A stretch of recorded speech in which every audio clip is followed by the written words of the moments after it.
महाकाल की नगरी उज्जैन में महाशिवरात्रि महापर्व का अद्भुत और अलौकिक दृश्य सोमवार को देखने को मिला। सुबह करीब 11 बजे दूल्हा रूप में सजे बाबा महाकाल के मस्तक से सवा मन का स्वर्ण पुष्प सहरा उतारा गया। इसके तुरंत बाद वर्ष में केवल एक बार होने वाली विशेष दोपहर भस्म आरती प्रारंभ हुई।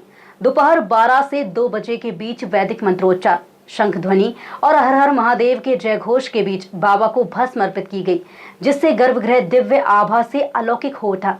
श्री महाकालेश्वर मंदिर के पुजारी महेश शर्मा ने बताया कि महाशिवरात्रि की रात्रि में संपन्न 4 प्रहर की पूजा के बाद भगवान का ये स्वरूप अत्यंत पुण्यदायी माना जाता है। सहरा उतारने के पश्चात पंचामृत अभिषेक किया गया और परंपरा अनुसार भस्म अर्पित की गई। भांग, चंदन और त्रिपुंड से सुसज्जित बाबा महाकाल के इस दिव्य रूप के दर्शन के लिए हजारों श्रद्धालु मंदिर परिसर में उपस्थित रहे। इसी पावन अवसर पर शिव नवरात्रि के 9 दिवसीय अनुष्ठानों का पारणा भी संपन्न हुआ। दोपहर की भस्म आरती के बाद 2:30 बजे से 3 बजे तक भोग आरती हुई, जिसमें विविध प्रकार के नैवेद्य अर्पित किए गए। महाशिवरात्रि पर लगातार 44 घंटे दर्शन देने के बाद आज रात्रि 11 बजे मंदिर के पट मंगल किए जाएंगे।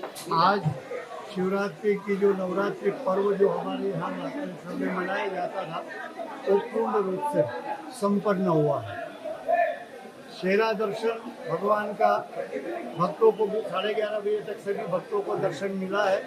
और आज दर्शन के उसके बाद जब शेरा भगवान के मस्तक से उतारा गया, उतार कर उसकी जो प्रसाद जिस भक्तों को प्राप्त होगी उसने अपने प्राप्त की है।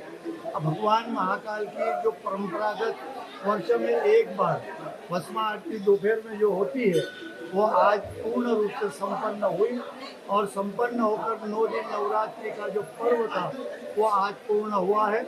और अब इसके बाद इस पूजा आरती के पश्चात ब्राह्मणों का भोजन और ब्राह्मण भोजन होने के बाद इस उत्सव का आज समापन हुआ। महाशिवरात्रि के इस महापर्व पर उज्जैन में आस्था और अध्यात्म का अनुपम संगम देखने को मिला। भस्म की धवल चादर में विराजमान बाबा महाकाल के दिव्य दर्शन ने श्रद्धालुओं को भक्ति और आध्यात्मिक ऊर्जा से सराबोर कर दिया।